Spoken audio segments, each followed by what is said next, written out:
Today I'd like to discuss a simple cut with you known as the overhand cut. Well, what we're going to do is we're going to start by taking our sword here and properly gripping it with our right hand.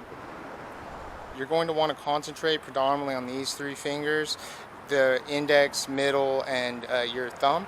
So you grip the blade very sturdily with these three fingers, while, don't get me wrong, you're still going to want to keep these two out of the way, but the power in your grip comes primarily from these three fingers. So just remember that when you make these cuts.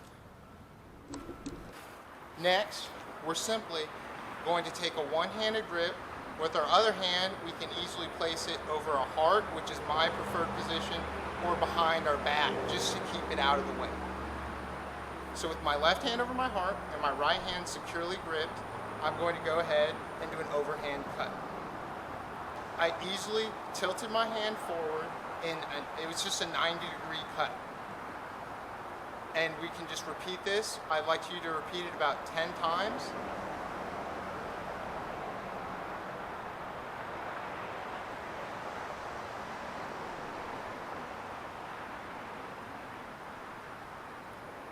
And in my school of fencing, I choose to practice with both hands. So we're going to do the exact opposite. We're going to go ahead and take our sword, we're going to grip it securely with our left hand, same as the right, just the opposite hand, and do the exact same thing, an overhanded cut 10 times.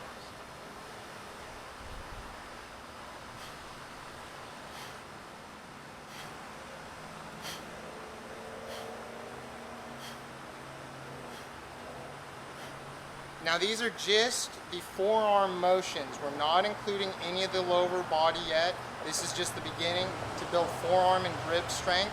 And also, when you're making that cut, I'm going to get a little obnoxious here, you need to be exhaling just like you would a punch, okay? So when I'm cutting, if you can hear me, I'm exhaling with my cut, just like you would when you'd extend a punch. You want to exert your chi or your ki, depending on your pronunciation. All right, so the final way we're going to practice this cut is we're going to do it with two hands, because this is obviously a two-handed sword. It's a hand and a half, or a bastard sword, and it is what I like to call a two-handed sword that can be used with one hand.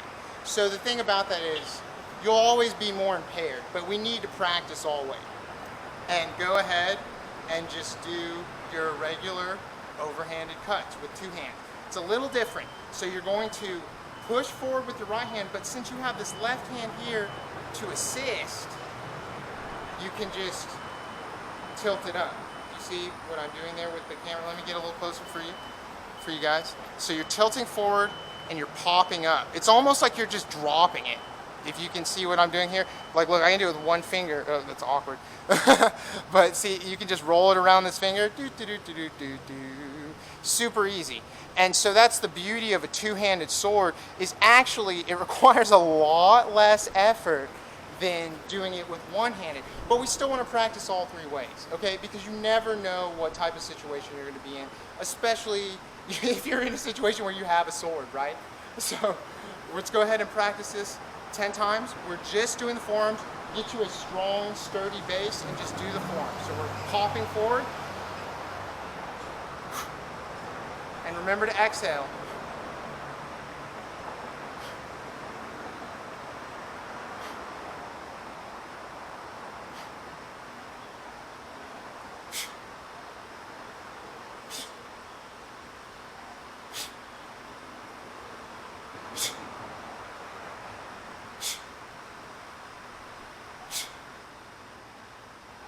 And that's 10 on each side.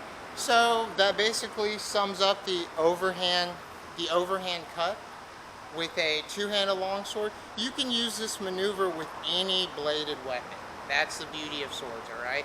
Any weapon that, shoot, even a stick, excuse me, it doesn't have to be bladed. All of these maneuvers that I'm showing you can be used with any pole arm, which is sword length. Excuse me, it shouldn't be pole arm, but any sword length or slightly shorter to implement pole arms or something different, and we can talk about that later because some of these maneuvers won't translate to pole arms. But thank you for tuning in, and I hope you have a wonderful day.